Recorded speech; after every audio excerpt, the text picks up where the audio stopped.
Hola, ¿qué tal? ¿Cómo están? Bienvenidas a la clase del día de hoy, bienvenidas a la tercera clase del taller de microenseñanza, correspondiente a los estudios de la licenciatura en pedagogía aquí en CETEC. Pues es un gusto y un placer nuevamente estar con ustedes compartiendo las lecciones del día de hoy. Y vamos a comenzar con un poquito de la presentación. El tema correspondiente a la sesión de hoy es la comunicación en el aula. Vamos a hablar un poquito de cómo es la comunicación en el aula. De manera muy breve vamos a repasar los subtemas que revisaremos y estudiaremos el día de hoy. Tenemos inducción, realismo, adecuación del aula, objetivación, activismo, reforzamiento, retroalimentación, comunicación verbal, técnicas para mejorar la voz, volumen, acento, proyección, ritmo, comunicación no verbal, comunicación verbal, comportamiento físico, discurso en el aula, características del discurso educacional y las reglas básicas del discurso educacional. Así es que sin más, pues vamos a darle al primer tema que tenemos por aquí. Y el primero de estos temas es inducción. ¿Qué entendemos por inducción? ¿Qué es para nosotros la inducción? Bueno, esa es una de las principales habilidades con las que debe de contar un docente para captar la atención dentro del aula, es decir, dentro del salón de clases. A la llegada de nuestros alumnos al salón de clases, pues debemos de ser perfectamente capaces de poderlos inducir. Recordar que nuestros alumnos y nosotros como maestros venimos de un ambiente totalmente ajeno a la actividad del proceso de enseñanza-aprendizaje.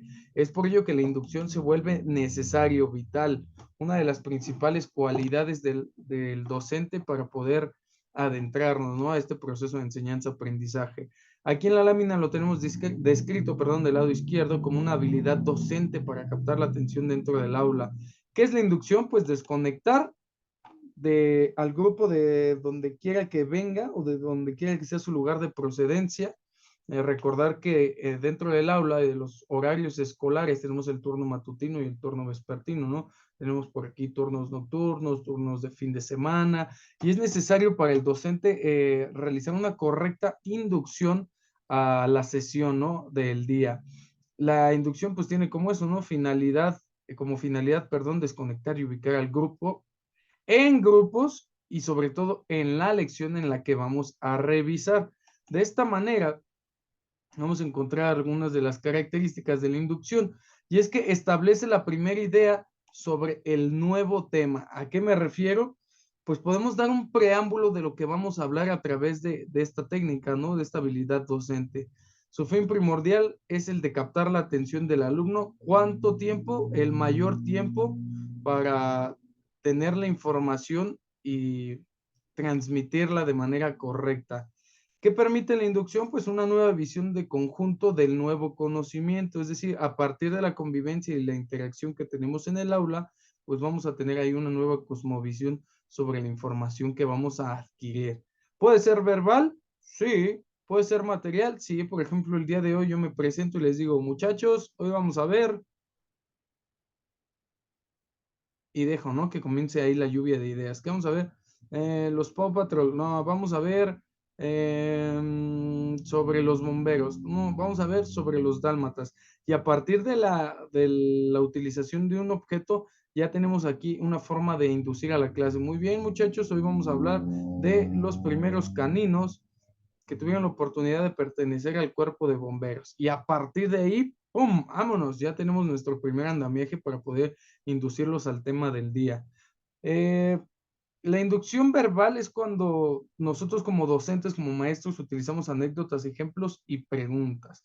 En el caso de transcurría el año de 1500 por allá en Francia, en la época de los reyes, y empezamos a contar una historia de la nada, ¿no? Que ni siquiera nos especifica el tema, ni siquiera nos especifica el personaje, el asunto del que vamos a hablar, ¿no? Como ejemplos podemos ser, muchachos, se inventó hace ya varios años y fue uno de los precursores de la tecnología y de la comunicación en la modernidad. Estamos hablando del y a partir de la descripción del objeto, pues podemos comenzar a inducir a los alumnos. A través de preguntas podría ser, es utilizado para la medición del tiempo en la vida humana. Normalmente va acompañado de letras o de números, dependiendo de cómo se utilice, de forma analógica o de forma electrónica, ¿no? Estamos hablando del reloj y ya tenemos el objeto y tenemos al alumno plenamente inducido a la clase.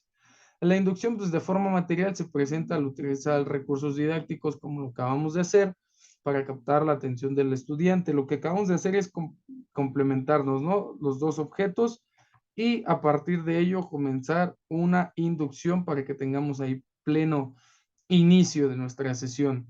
Lo ideal es crear una atmósfera propicia para el aprendizaje, un entorno agradable y positivo que impacte en el alumno y en su esfera cognitiva y afectiva, es decir, que se sienta parte fundamental del tema a través de cómo es que se va a relacionar con el mismo.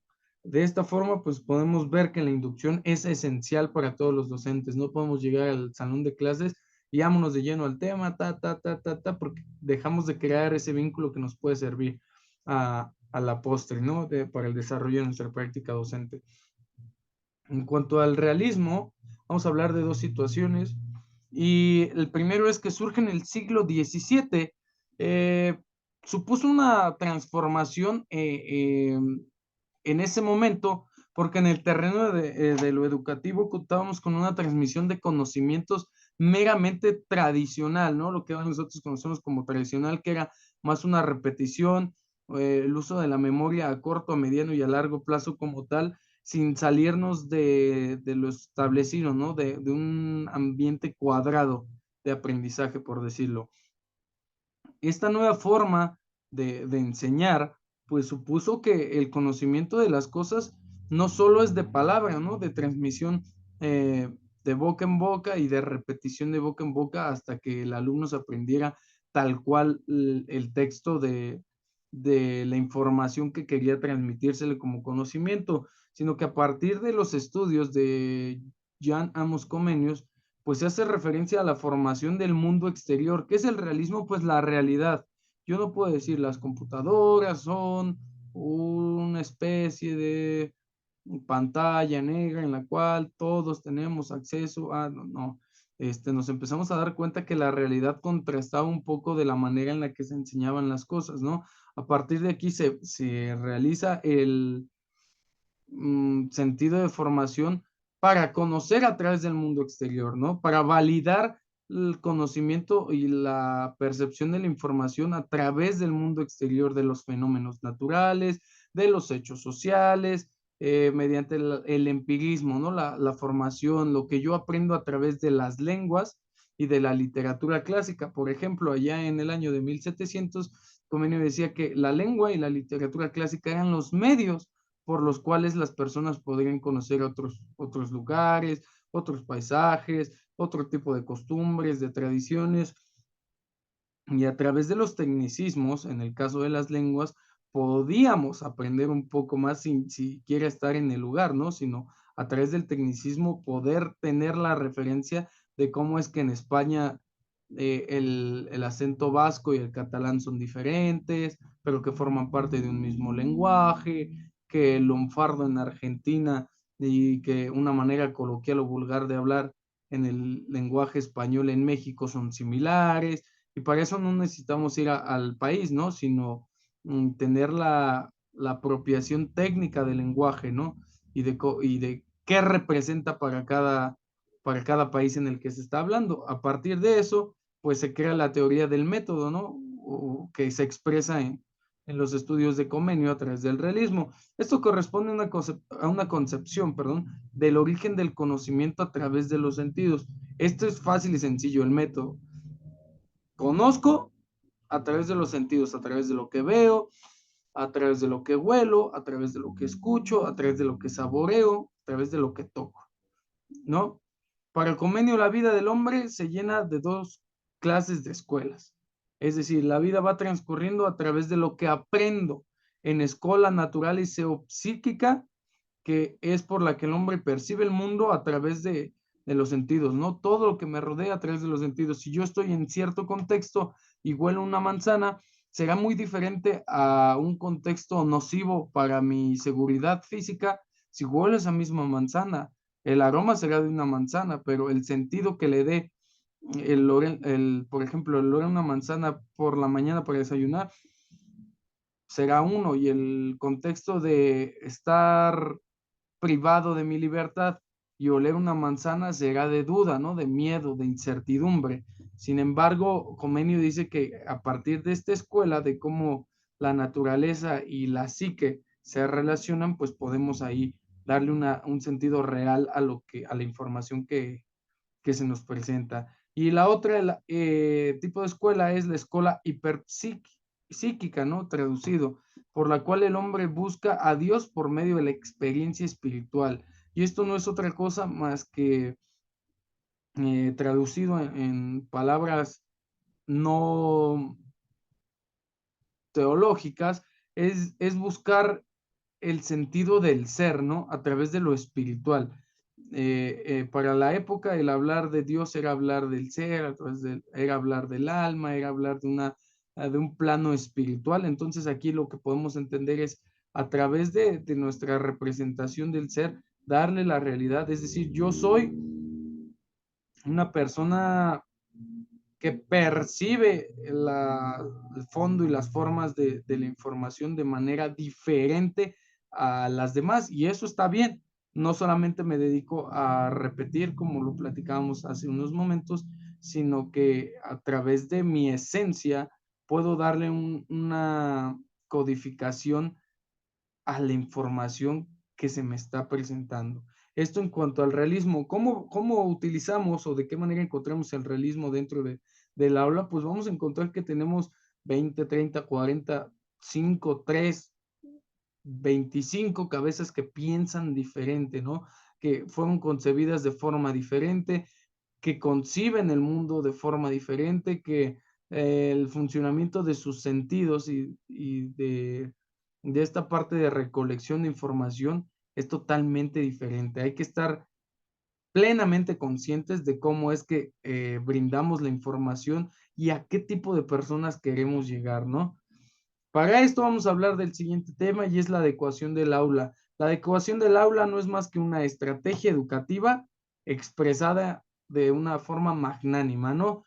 Es darle enfoque a satisfacer las necesidades del grupo en cuanto a los espacios, que no estudiemos unos encima de otros, que haya luz, que haya ventilación, que las bancas estén acomodadas de tal manera que podamos entregar la atención plena en el pizarrón, en el docente, en quienes van a exponer, en el proyector, en los medios digitales que vamos a utilizar, que este espacio de el aula sea el adecuado para la cantidad de alumnos de la clase o del grupo, que el material que tengamos para desarrollar la clase esté en buenas condiciones, sirva, que el mobiliario esté en perfectas condiciones, que no se mueva, que no nos genere distracciones, que en caso de una emergencia, ya sea por un fenómeno natural o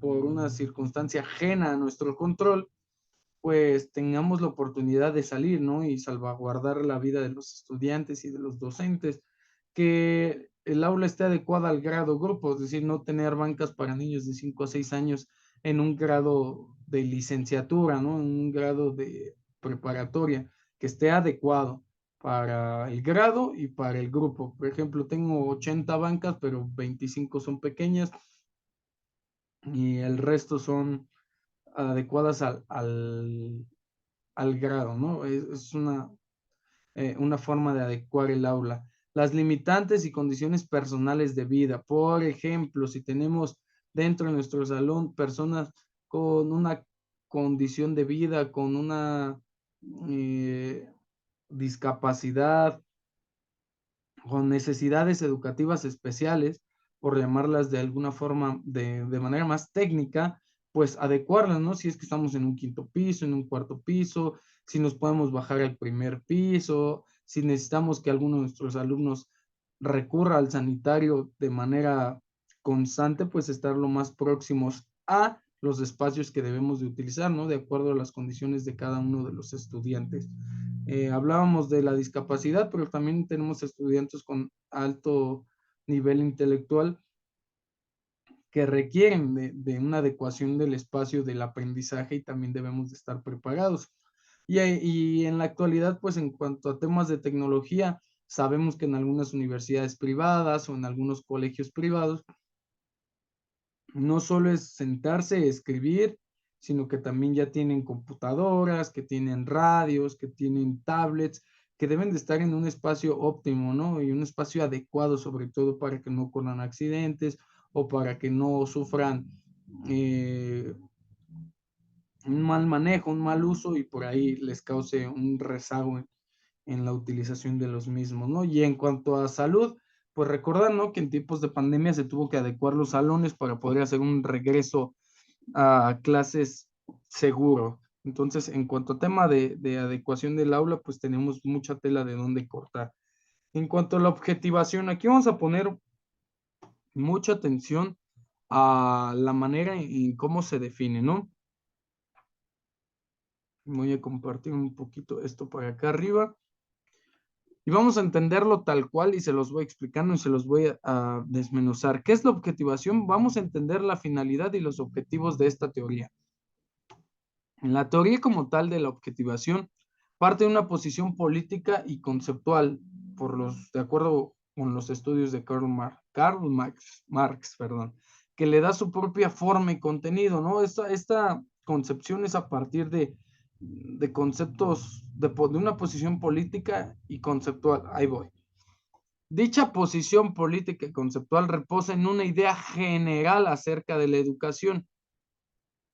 No es como tal apta para este rubro de la educación, pero sí reposa en sus acepciones generales. ¿De qué forma? De la siguiente manera. La educación en general, la enseñanza y aprendizaje en particular, no trata únicamente de saberes, lo que platicamos hace ratito, no solamente es repetición de información. La educación en general y la enseñanza y el aprendizaje en particular tratan de saberes y de seres, es decir, de información y de personas, de la manera en que se presenta la información y de la manera en que las personas la reciben, de la manera en la que decodifico la información y de la manera en la que la expreso, ¿no? En términos más específicos, como lo sugiere la figura 1, que es la que vemos aquí abajo, este pequeño diagrama, en la enseñanza y en el aprendizaje deben estudiarse tanto los conocimientos en juego, es decir, el knowing o el conociendo de los alumnos, como la formación del alumno en tanto que sujeto humano, es decir, el volviéndose o el becoming. Esto es la transformación perpetua del sujeto, es decir, aquí si nos vamos un poquito abajo, la educación como tal en general se compone de dos aspectos. Uno, el proceso de enseñanza y el proceso de aprendizaje. El proceso de lo que conozco y el proceso de lo que a través del conocimiento transformo, perpetúa en mí, es decir, se hace parte de mí, trasciende en la temporalidad, puedo dominar esa información y a partir del dominio de esa información puedo conocer información, el mismo tema a mayor profundidad, a menor profundidad. Y este proceso, pues es un proceso cíclico, es un proceso sin fin. Entonces, en cuanto a la objetivación que podemos tener en una aula de clases, vamos a encontrar lo siguiente. ¿Qué es el aprendizaje? ¿Una relación simbiótica? Sí, porque el proceso de enseñanza no es nada sin el proceso de aprendizaje y viceversa, ¿no? El proceso de aprendizaje no es nada sin el proceso de enseñanza. El proceso, bueno, el aprendizaje es una relación semiótica, sí, porque a partir de, de los grafos, por decirlo de una forma, que tenemos como letras, como grafemas, podemos dar sentido a la simbología que tiene el proceso de enseñanza y el proceso de aprendizaje.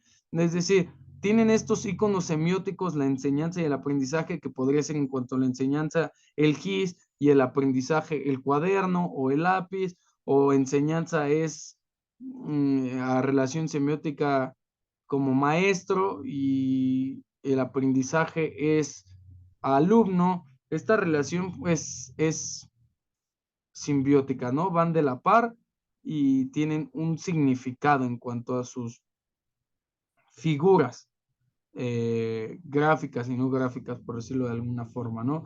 ¿Cómo comprender la objetivación en los alumnos? En los alumnos, bueno, pues hay que entender que no todos conocemos de la misma forma y que no todos transformamos la información de la misma forma. Hay que ser objetivos en el proceso de enseñar y en el proceso de aprender. ¿Cuándo me toca enseñar? ¿Cuándo me toca aprender? ¿Qué rol estoy jugando? A partir del tema que voy a visualizar, que voy a estudiar, qué es lo que debo de realizar y cómo debo de realizar de acuerdo a las características de los alumnos a los que me dirijan, ¿no?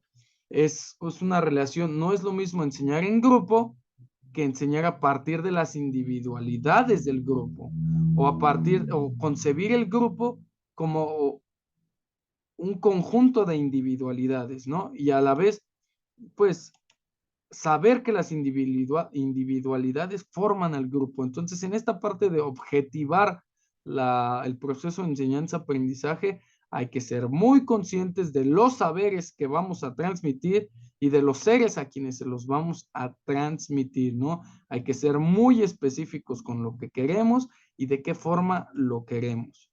Pasamos al siguiente tema, que es la activación. Llegamos al salón de clases, ya realizamos nuestro proceso de inducción, sabemos específicamente qué tipo de saberes y a quiénes vamos a transmitírselos. Bueno, pues para empezar el proceso de enseñanza-aprendizaje hay que activarnos. ¿De qué forma? Podemos activarnos de manera cognitiva, referida a los procesos cognitivos superiores e inferiores, que son como percepción, memoria, atención, y algunos de ese tipo, y de manera física, fisiológica. No es lo mismo querer aprender cuando aún no es, o cuando no tengo satisfechos o saciados mis instintos naturales, ¿no? Mis instintos fisiológicos, la sensación de tener que orinar, de tener calor, de tener sed, de estar deshidratado, de no haber dormido una noche antes, de tener muchas horas de descanso que me provoque por ahí una situación de relajación muscular. Tenemos dos tipos de activación, las dos las podemos trabajar como docentes.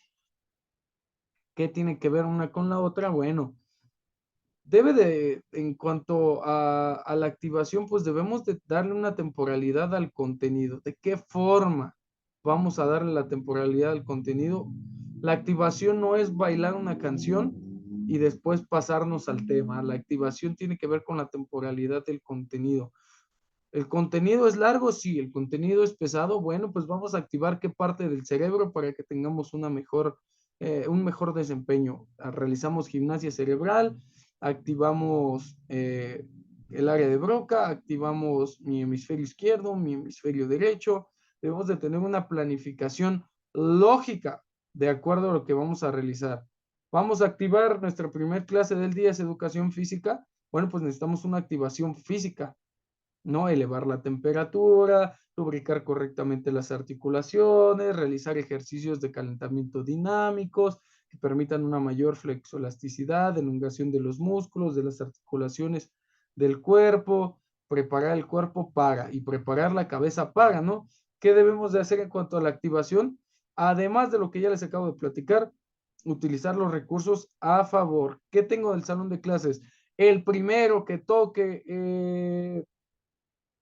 el primero que acomode correctamente su banca y que dé un aplauso va a tener un punto extra. Y ya estamos activando, ¿no? Estamos activándonos de manera física porque estamos teniendo reacción, estamos teniendo velocidad, estamos teniendo observación, modificamos conductas o nos apropiamos de la conducta a través de la observación, a través de la participación y utilizamos los recursos que tenemos dentro del aula, ¿no? Para realizar esta activación. Tecnologías pues tienen que ver mucho, sí, ya tenemos aplicaciones que nos pueden ayudar a través de una serie de de patrones de conducta o de patrones de repetición que podemos hacer, que ya están muy desarrollados, ¿no? Por ejemplo, campos semánticos de granjas. A ver, Pedrito, campos semánticos de granjas, vacas, gallos, huevos. Y a partir de esa estimulación de los procesos cognitivos superiores e inferiores, pues ya estamos activándonos, ¿no? Dentro del salón de clase. ¿Qué debemos de tomar en cuenta para una activación? El espacio y el tiempo que pasamos en el aula o que vamos a pasar en el aula. El espacio de nuestra aula, sería ilógico tomar clase de educación física para 60 personas en un aula de 8 por 10, ¿no? No cabríamos entre el escritorio, los libreros, los stands, las butacas, los alumnos, pues debemos de tener todo eso en cuenta para el momento de realizar nuestra activación. Y el fomento a la participación, si no participamos todos los involucrados en el proceso, va a ser muy difícil que todos estemos en el mismo canal de comunicación, ¿no? Si vamos a la siguiente diapositiva. ¿Qué necesitamos para esta parte de del proceso de enseñanza-aprendizaje? Bueno, pues necesitamos saber que tenemos estímulos, el reforzamiento más que otra cosa, ¿no? ¿Qué podemos reforzar? Bueno, pues las conductas. ¿Qué tipos de reforzadores conocemos? Los reforzadores positivos, que son referidos como un tipo de recompensa que puede aumentar la probabilidad de repetir un comportamiento deseado. Puede ser cualquier cosa, desde un gesto pequeño, de repente alguien participa bien en el salón de clases y le hacemos, eso está perfecto, eso está muy bien, te felicito. Hasta un objeto. A ver, muchachos, al que participe se va a llevar una barrita nutritiva. ¿Quién dice yo? Fomentamos la participación y estamos concretando que el alumno tenga esa respuesta y ese comportamiento deseado, ¿no? A través de brindarles ese pequeño gesto o regalarles el objeto. Algo tan simple como una nota escrita a mano, una llamada telefónica de alguien que nos importa, puede tener un impacto en nuestro estado de ánimo. No es lo mismo terminar, ser el primero en terminar un ejercicio complicado de matemáticas y que solamente me califiquen, a terminar y decir, muy bien, te felicito muchachos, vamos a darle un aplauso a su compañero porque hizo su máximo esfuerzo y además está en lo correcto. Bueno, pues ese reforzador se vuelve positivo y ese comportamiento deseado lo fortalecemos, lo hacemos parte de ese ser humano y a la larga pues le podemos sacar beneficio dentro del aula. La contraparte, el reforzador positivo es el reforzador negativo, ¿no? Este consiste en la eliminación de un estímulo seguido por un comportamiento deseado. ¿A qué me refiero? Puede ser un gesto o un objeto aversivo, ¿no? ¿A qué me refiero? Requiero que un alumno deje de estar interrumpiendo, voy a utilizar un reforzador negativo. A ver, Pedrito, si usted sigue hablando, usted me va a ayudar a exponer el tema. Se vuelve aversivo en el momento que es complicado, en el momento que genera conocimiento, ¿no? O cambio el giro de tuerca, ¿no? Hago un giro de tuerca y digo, a ver, Pedrito, ¿usted realmente me está atendiendo o soy yo quien no se está explicando bien? Y a partir de la incomodidad, sin llegar a exhibir, pues podemos generar que tenga su atención en nosotros, ¿no? Que se erradique esa conducta que le está incapacitando o que le está generando que pierda la atención. Ambos reforzadores, el positivo y el negativo, deben planificarse, se llevan a cabo a través de un programa de reforzamiento que puede ser continuo, es decir, se inicia hoy, trabaja mañana, pasado mañana, se hace una evaluación semanal, mensual, trimestral, semestral y anual, ¿no? Se trabajó. O un programa de reforzamiento esporádico, solamente en cierto tipo de ocasiones lo vamos a utilizar. La conducta no se manifiesta siempre, se manifiesta en cierto tipo de contextos. Bueno, pues no es continuo, podría ser secuencial, sí, podría ser esporádico, sí, podría tener un periodo de tiempo más corto, más largo, sí, dependiendo de cómo se exprese la conducta que del docente desee reforzar o desee eliminar. ¿Cómo lo utilizamos dentro del salón de clases? Bueno, pues tenemos economía de fichas, tenemos recompensas, tenemos estímulos, tenemos cambios de estímulos positivos por estímulos adversivos, es decir, terminan primero, tienen derecho a leer un libro de los que les guste. Terminan primero, o hacen las cosas mejor, tienen derecho a salir a dar una vuelta, tienen derecho a realizar una actividad que a ustedes les guste dentro del salón de clases. Ah, bueno, perfecto, pues ya tenemos ahí otra cosa más para trabajar. En cuanto a la retroalimentación, esta debe de ser sí o sí en cada proceso de enseñanza-aprendizaje.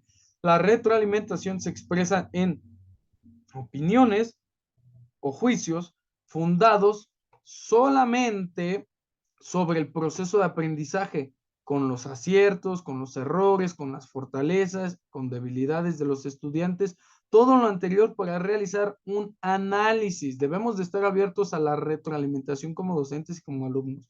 Durante este proceso, la intervención del docente es fundamental. No es lo mismo retroalimentar de manera positiva que criticar el trabajo del compañero, de la compañera o del docente. El enfoque que debemos de cuidar como docentes es un enfoque positivo, que aunque haya tenido errores o aunque la manera en la que me expreso o me desenvuelvo dentro de proceso de enseñanza-aprendizaje sea débil, debo de ser capaz de aceptar que tengo errores, que tengo acierto, que soy muy bueno para algunas cosas y que en otras carezco o tengo deficiencias para realizar dicha actividad.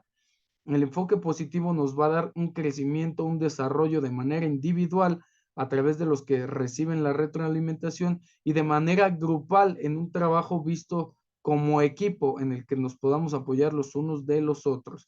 Dos tipos de retroalimentación, ¿cuáles? La que se pide del docente al alumno y del alumno al docente, y la que se expresa es aquella que no se pide, aquella que por sí solo en el ambiente de aprendizaje, en el tiempo que dura la sesión, el mismo alumno la va expresando a través del lenguaje corporal, ¿no? De decir, estoy cansado, estoy fastidiado, estoy aburrido, y es una retroalimentación al momento del proceso de enseñanza-aprendizaje.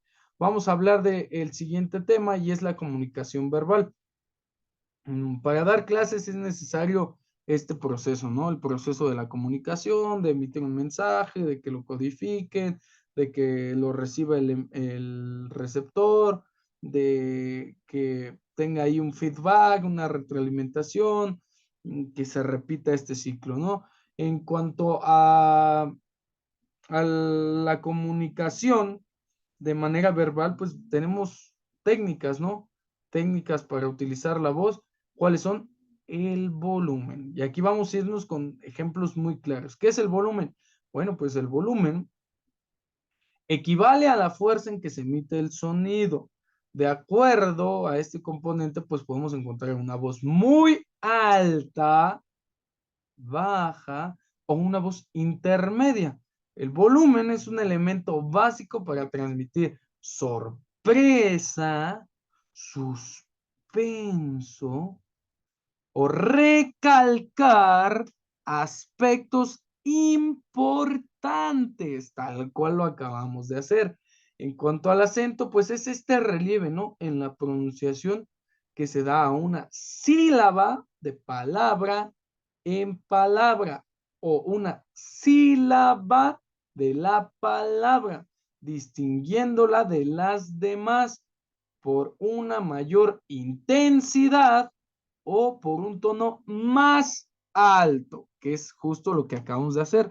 Acompañamos el volumen del acento. Vamos de algo muy plano a algo más arriba, algo más fuerte que nos permita que a través del control de nuestra voz podamos tener la atención de los alumnos. La proyección. ¿Qué es la proyección? Pues la proyección de la voz es lo que técnicamente se denomina como soplo fonatorio o expiración activa necesaria para que se produzca la voz. ¿Cómo proyecto mi voz? A través de mi aparato fonoarticulador, ¿no? Mis resonadores, mi diafragma, mi esófago, mi garganta, los labios, los dientes, la lengua y el sonido, ¿no? Esta parte de la expiración activa. Se logra a través de una adecuada respiración. No es lo mismo que yo esté citando todo o que yo esté refiriendo todo en un volumen adecuado con una correcta acentuación, si la manera en la que estoy proyectando mi voz no es la correcta. Mi voz se debe de proyectar a la audiencia a la que quiero llegar. ¿Qué debo de hacer para proyectar mi voz? Vamos a hacer lo siguiente. No puedo decir, suministrar cantidad de aire y control suficiente del soplo para hablar con comodidad, porque me estoy exigiendo. Es muy diferente lo que acabo de hacer a suministrar una gran cantidad de aire para poder controlar mi respiración y que la forma en la que yo voy a hablar no sea como estar hablando y de repente quedarme sin aire y tomar aire para otra vez poder hablar. Es decir, la proyección está muy ligada a mi aparato fonoarticulador, está muy ligada a la manera en que respiro para no ahogarme y para que la intensidad sea adecuada al contexto en el que me quiero comunicar. Si estoy hablando de manera sigilosa, debo de ser capaz de proyectar mi voz en un mismo grado de intensidad, con un ritmo adecuado de información para poderle dar más suspenso a mi voz. Caso contrario, si yo estoy trabajando un tema de radio en mi clase de español, pues debe de ser diferente, ¿no? A partir del saludo debo de comenzar a hablar de con cierto tono, con cierto acento y con cierto volumen para que mi voz se transforme y que se proyecte de una forma diferente. Por aquí tenemos dos casos, tal cual lo acabamos de hacer, y nos vamos a ir con el último de estos elementos, ¿no? El ritmo. En línea general, el ritmo es la cantidad de palabras o sonidos que pueden emitirse durante una misma respiración. Esto es qué tan rápido o lento se produce la voz, así como los intervalos de variación respecto a dicho patrón. No es otra cosa más que cuántas palabras podemos emitir en una respiración profunda para que podamos tener una comunicación verbal adecuada. La contraparte de la comunicación no verbal y un objeto, un tema de estudio para este, para este taller de microenseñanza, pues nos refiere a dos situaciones, ¿no? La comunicación no verbal como un proceso de comunicación que se manifiesta a través de nuestros gestos,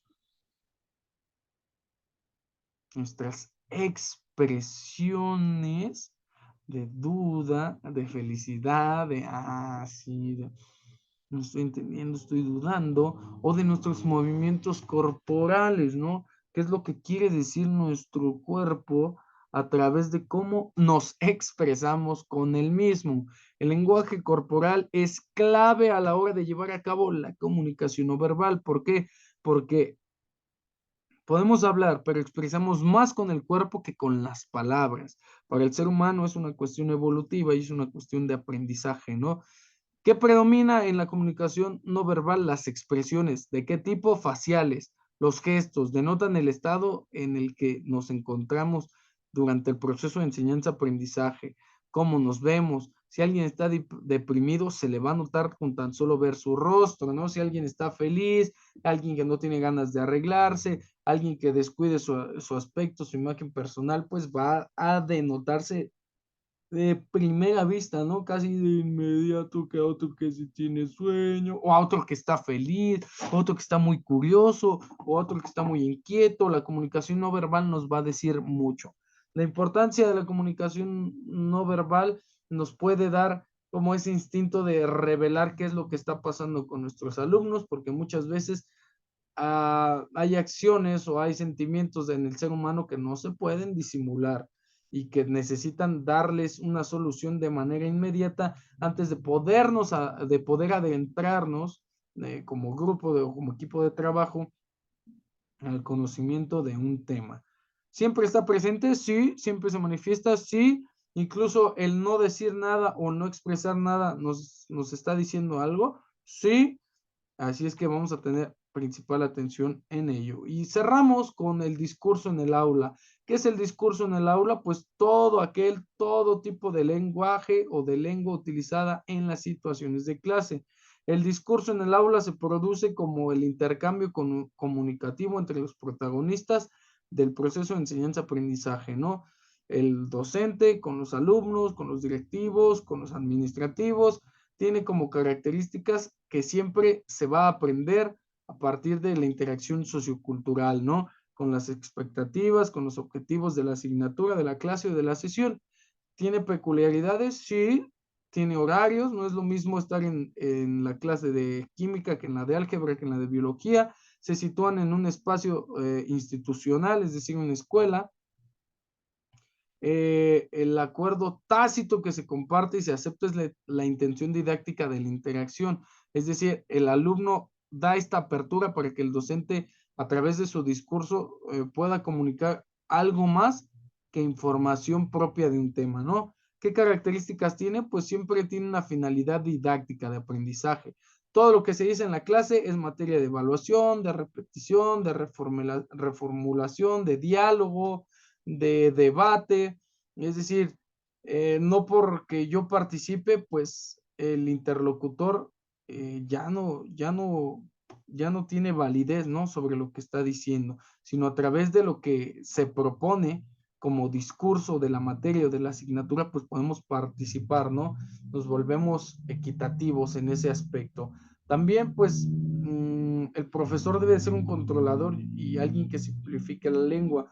Los discursos han cambiado a partir de la introducción de la tecnología al contexto al proceso de enseñanza-aprendizaje, ¿no? Por ahí tenemos referencias, tenemos memes, tenemos stickers, tenemos la cultura propia del país y cómo es que la vamos incluyendo en el discurso del aula, ¿no? O los tecnicismos propios de la asignatura o de la información que estamos estudiando son parte del discurso del aula. ¿Qué debemos de hacer? Pues que los participantes centren su atención en el contenido como en la forma de la lengua. No es lo mismo estar dando una clase para personas de una edad entre 45 y 50 años porque el discurso tendrá que variar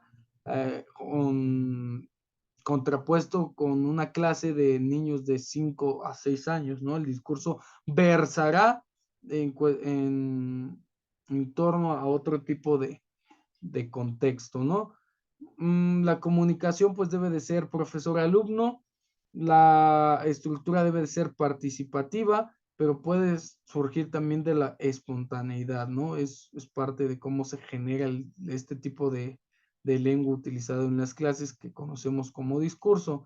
Tiene algunos formatos que es iniciativa, respuesta, feedback. Yo pregunto, tú respondes, llegamos a la construcción de algo, ¿no? La secuencia pues suele iniciarse con una pregunta del profesor, seguida de una reacción o de una respuesta del alumno, ¿no? Se evaluará pues de acuerdo a la percepción del profesor, ya sea en ese momento o en un momento posterior. La secuencia pues va a determinar si la evaluación es positiva o si cambiamos, ¿no? Este tipo de discurso, en el caso de que sea negativa. ¿Qué formatos podemos utilizar para construir el aprendizaje a través de esta manera del discurso, ¿no? De la lengua como un tipo de comunicación? Pues a través de la simulación, a través de los juegos teatrales, la interacción del día a día con el docente y el alumno, pues nos podrá ahí dar una mayor gama de recursos en cuanto a la conversación que podamos tener en el día a día. No podemos llegar todos los días y agotar el mismo discurso de muchachos, échenle ganas, porque la educación es la herramienta que cambia el mundo, porque cuando agotamos el discurso dentro del aula, el discurso carece de validez, ¿no? Y empezamos a observar más cuál es el discurso y menos cuál es el objetivo de aprendizaje. Entonces, el discurso siempre va a ser esta parte didáctica a las preguntas, ¿no? A la mayéutica que conocíamos de Sócrates, que es conocida como el arte de preguntar, a través del discurso nos podemos proyectar para generar ambientes propicios de enseñanza y de aprendizaje dentro del aula. Así es que llegamos a la parte final de la exposición del día de hoy. Les agradezco mucho que hayan visualizado la clase, la vamos a dejar grabada como siempre. Espero que estén tomando nota de los elementos más importantes de estas diapositivas que ya se les enviaron previamente y que por ahí tengan todo a la mano. Si tienen dudas, preguntas, nos vemos en unos momentos más con la clase en vivo. Saludos a todos, que estén muy bien.